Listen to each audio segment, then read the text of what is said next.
Good Thursday morning. It's January 13th, 2022. I'm Guy McPherson of Nature Bats Last. You can find Nature Bats Last at guymcpherson.com. If you go there today, you'll find for the second week in a row, I am not relying on peer-reviewed papers for this science update. Instead, I turn to two of the most corporate of corporate media outlets, first Time Magazine and second the Washington Post. Okay, to start then, with a Time Magazine article published on December 30th, 2021, so about 3 weeks ago, titled, "Did we just blow our last best chance to tackle climate change?" Subhead, "Generation Now, the fight for climate justice." No, we did not just blow our last best chance to tackle climate change. That happened at least 100 years ago, according to the strong impact of aerosol masking dating back to the 1920s and still with us today in the 2020s. All right, so this paper was written by Justin Werland. He starts with, "In mid-2020, after the pandemic had settled in, I wrote in a Time cover story that the stars had aligned to make 2020 and 2021 the last best chance to keep the world from experiencing the worst impacts of climate change. Temperatures have risen more than 1.1 degrees C since the Industrial Revolution." Now, this is an amazing admission.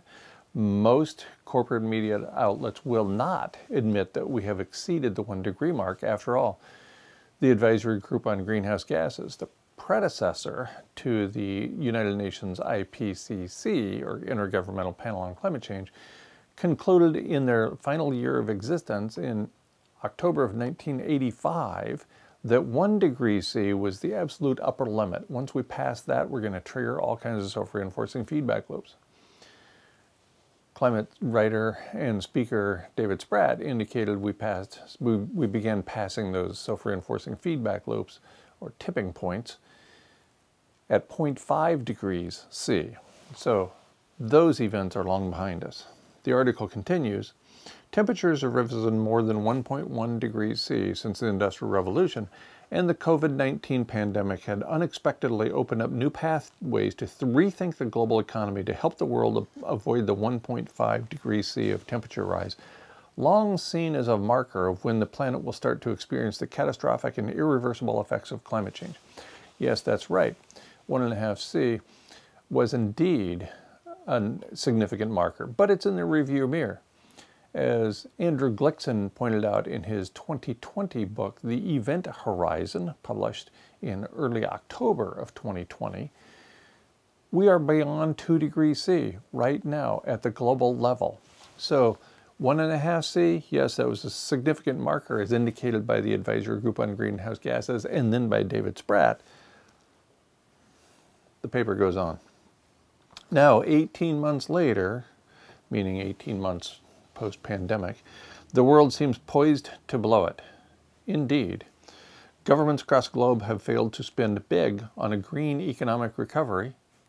Political leaders from the world's largest economies have made lofty promises to eliminate their carbon footprints, but failed to offer concrete policies to get there. And President Joe Biden's ambitions for bold climate legislation have been stymied in Congress.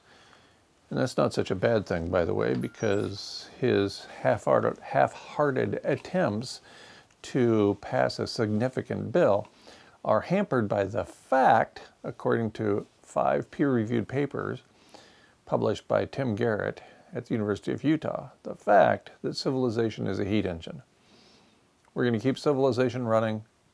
We're going to keep the heat engine turned on. And it doesn't matter how we power civilization.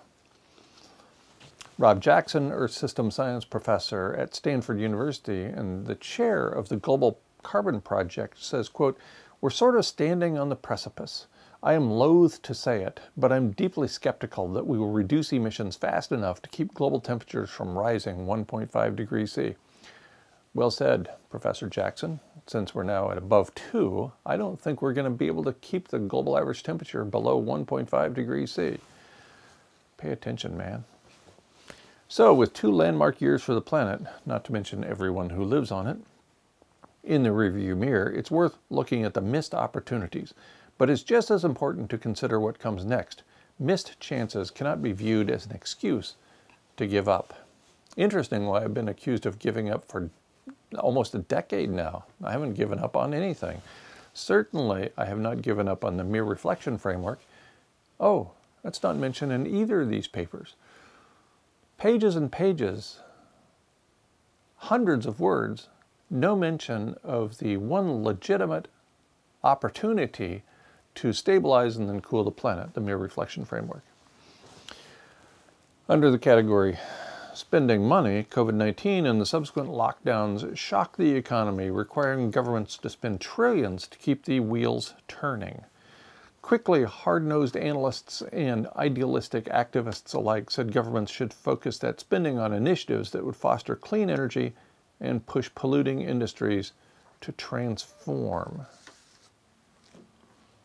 clean energy. This message caught on quickly, and a green recovery became a key talking point for heads of government from countries large and small. But as the pandemic wore on, most of these policies failed to materialize. Probably because the heads of government and their advisors know that civilization is a heat engine, and it doesn't matter how green we do the greenwashing, it still is powering civilization, the heat engine. Again, civilization is a heat engine according to at least 5 papers written by Tim Garrett at the University of Utah, professor at the University of Utah. Under the heading, What Comes Next? If all of this sounds depressing, it is. While keeping temperature rise to 1.5 C may still be technically possible, no it's not, it becomes harder and harder to imagine leaders finding the political will to do so with each passing year. It certainly does, because it's impossible. Given the only strategy that people are interested in taking is asking the masses to reduce their carbon footprint. If you use that approach instead of, say, applying engineering to the problem, witness the mere reflection framework, then you're going to end up with failure month after month, year after year. That means an increasing likelihood that we may soon trigger a tipping point that leads to nonlinear changes. Think of the melting of Arctic permafrost that releases huge quantities of methane, for example, that in turn leads to even faster warming. No mention, of course, that we have passed dozens of these self-reinforcing feedback loops, or that the IPCC itself admitted that we passed one in 2019 with the overheating of the oceans. Many who work on climate issues, the paper continues, are hesitant to admit that critical threshold may already be behind us. Acknowledging that reality is often seen as tantamount to giving up, and I can assure you that accusations of giving up are not much fun to be on the receiving end of. Bottom line from this paper in Time magazine, no matter how close we are to hitting the 1.5 degrees C of warming, or by how much we've passed it, that's an interesting half admission, every ton of carbon matters, as does every new effort the world makes in reducing the harm being done. The world came up short in 2020 and 2021. In 2022, leaders need to go back to the drawing board. Yeah. I'm sure that's going to happen and be an enormous amount of help, because going back to the drawing board has done so much for us so far. All right. Enough of that lack of idealism on my part. From the Washington Post, January 5th, 2020, 6 days after the Time magazine paper came out.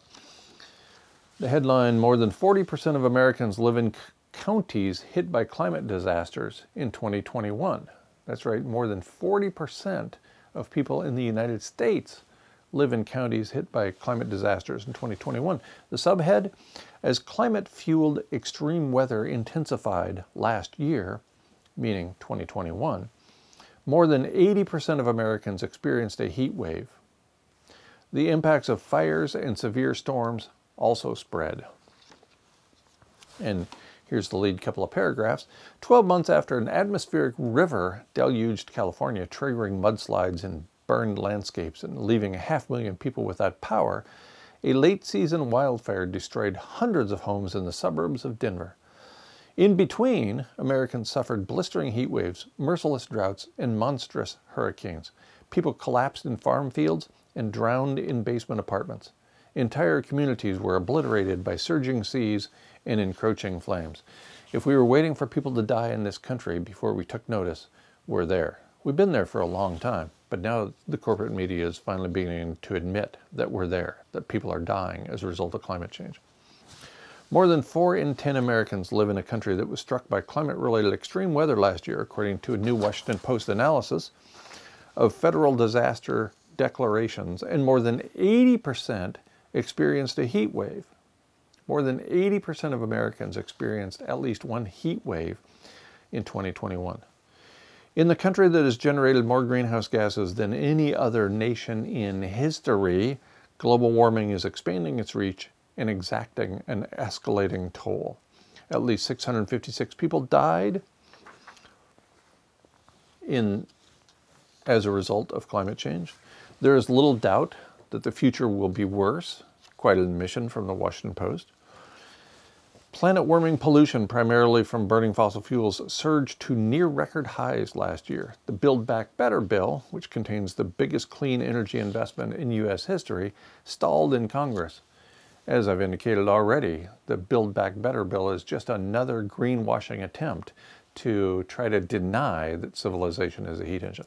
Listen, nobody wants this set of living arrangements to be overheating the planet. Certainly I don't. I don't know anybody who really wants to overheat the planet beyond the point of human habitability. But reducing industrial activity causes an even more abrupt rise in global average temperature. It appears there's no way out. The way out is planetary hospice, and I don't see a lot of conversation about that. Planet-warming pollution, primarily from burning fossil fuels, surged to near-record highs last year. The Build Back Better bill, which contains the biggest clean energy investment in U.S. history, stalled in Congress. The United Nations Climate Conference in Glasgow, Scotland, produced pledges that put global average temperatures on track to rise about 2.5 degrees Celsius by the end of the century. And what I think they mean by the end of the century is by next Tuesday or so.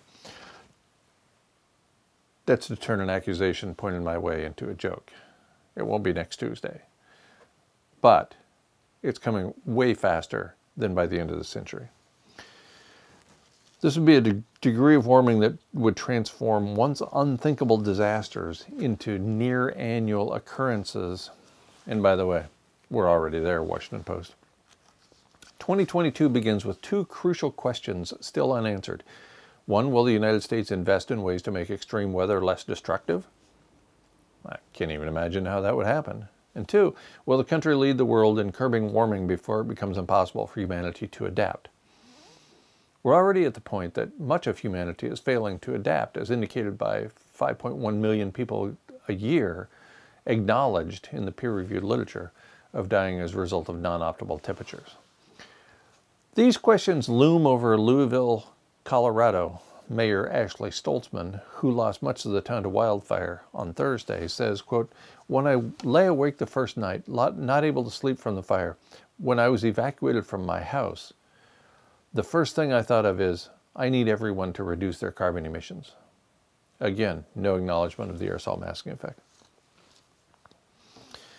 Going on, she says, "To lose whole neighborhoods is just so sad and devastating and unexpected." Unexpected by whom? Apparently she didn't read my 2008 book, Living with Fire, or she would know that this is exactly where we were headed in 2008, and now we're there. Rising temperatures have intensified wildfire behavior and lengthened the season for which they can burn, scientists say. You know those silly scientists. In most forest types, the proportion of fires that are high severity, killing the majority of vegetation, has at least doubled in the recent decades. The weather necessary for fire, high temperatures, low humidity, rainless days, and high winds, lasts more than a month longer than it did 4 decades ago. Again, as pointed out in my 2008 book, co-authored by another colleague and published in 2008, Living with Fire.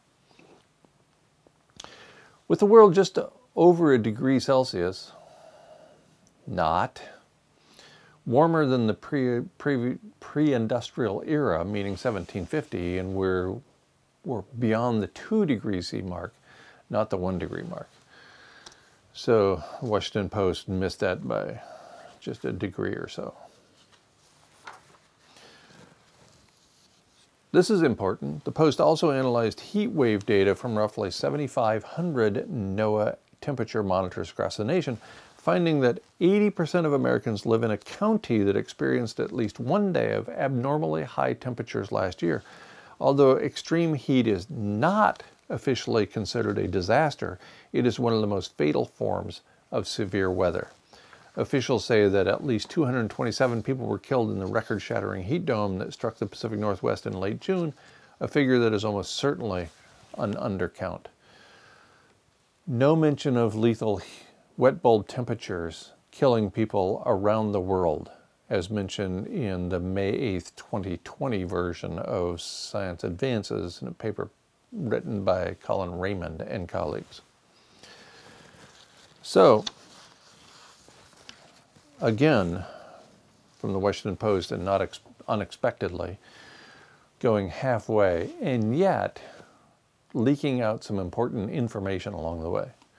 Michael Wehner, a climate scientist at Lawrence Berkeley National Laboratory, says, people can change even faster than the climate, giving the United States a chance to adapt. Really?